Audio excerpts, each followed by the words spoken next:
Party की meeting हुई थी, उसमें क्या कुछ चर्चा हुई, क्या निर्णय आप लोगों का हुआ कि विस्तार बिल से को इस सपोर्ट बारे में करना चर्चा हुई और सब ने एक स्वर में ये माना कि ये नरेंद्र मोदी जी की चुनावी चाल है, इसके अलावा कुछ नहीं है।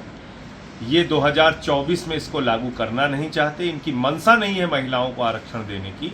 ये महिला बेवकूफ़ बनाओ बिल है, महिला आरक्षण बिल नहीं है।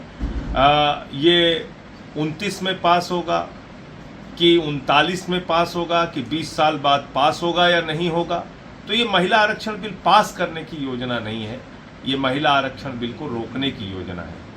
हाँ, ये जरूर है कि इसका ब्लेम, इसका दोष इंडिया गठबंधन के ऊपर ना आए और इसके कारण से ये सहमति बनी है कि हम अपने विरोध के साथ अपना विरोध दर्ज कराएंगे।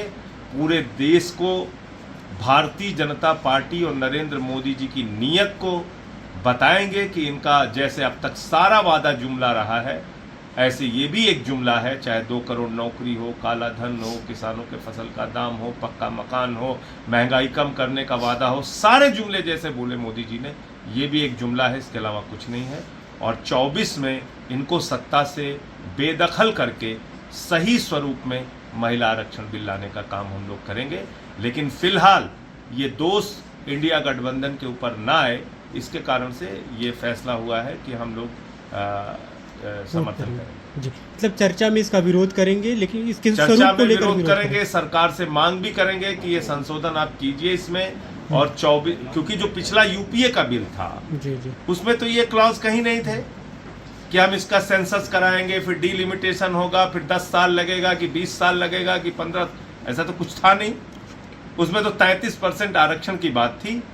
अब आप इसमें नया क्लॉज जोड़ के इसको लटकाने के लिए लेके आए, तो क्या इस बात को समझ नहीं रहे हैं देश के लोग?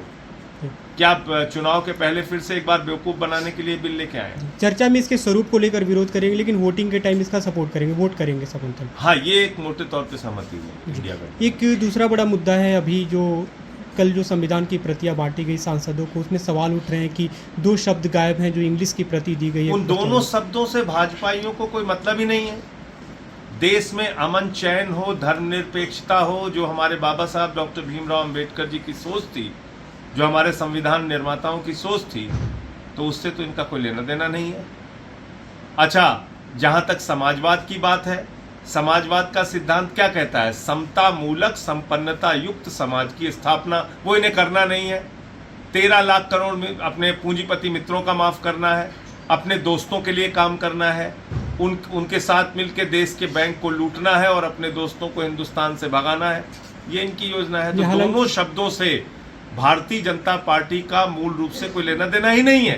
हालांकि कहा जा रहा है कि ये पुरानी जब संशोधन नहीं हुआ था, जानबूझ के करते हैं। इन्होंने कैलेंडर बांटा था, उसमें भी इसी तरह का खेल किया था। इनको नफरत है भारत की धर्मनिरपेक्षता से, इनको नफरत है भारत में समाजवादी व्यवस्था से। ये नहीं चाहते कि देश में समता मूलक समाज की स्थापना हो, ये चाहते हैं गैर बराबरी रहे। ये नफरतों की बुनियाद पे बनी पार्टी है, ये देश का भला कर ही नहीं सकते। इनका बस चले तो जैसे जब मोदी जी संसद के अंदर प्रवेश किए थे तो उसको सर झुका के नमन किया था, अब संसद छोड़ के निकल गए, बोले अब जाओ। अब संविधान लेके घुसे हैं दूसरी संसद में, वहां संविधान छोड़ देंगे, कहेंगे ठंडे बस्ते में डालो संविधान। जी, एक दूसरा मुद्दा है जो कनाडा और भारत के रिश्तों में खटास जो दिख रही है। जस्टिन ट्रूडो का कल बयान है, उन्होंने कहा कि हम इंडिया पे ब्लेम नहीं लगा रहे, लेकिन ये जांच रिपोर्ट है कि निज्जर की हत्या में भारत की भूमिका रही है। देखिए, ऐसा है कि जहां तक भारत का प्रश्न है, हम कोई आतंकवाद को फैलाने वाले देश नहीं है। भारत ने दुनिया में कभी भी आतंकवाद को फैलाने का काम नहीं किया। कोई एक आरोप हमारी किसी भी सरकार के, वो चाहे हमारे विरोधी हो, पक्षधर हो, उसकी बात नहीं कर रहा हूँ, कभी भी किसी सरकार पे आरोप नहीं लगा कि हमने कहीं आतंकवादी घटनाओं को प्रायोजित किया हो, फैलाया हो, किसी की हत्या कराई हो।